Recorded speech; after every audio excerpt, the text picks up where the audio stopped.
Let's talk about taking care of your brain.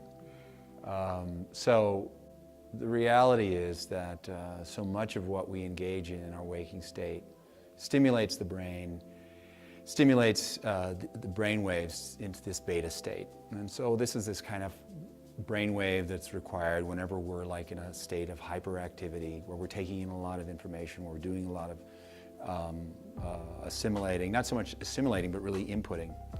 And you know, what science is finding, what the yogis determined many centuries ago, was the idea that if we don't provide time for quietude and stillness, the brain doesn't actually process that information in a way in which it can integrate it.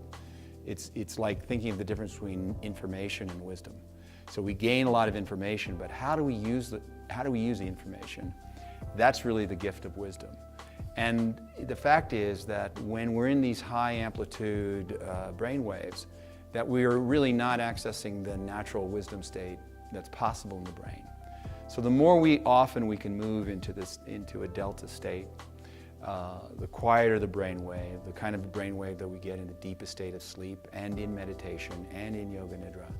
What starts to happen is there's a kind of cohesiveness where the different parts of the brain begin to work together. They're finding this as kind of this hyper mobile state for the neurons and firing. And what happens is all the different information that we gain through our waking state now becomes synthesized.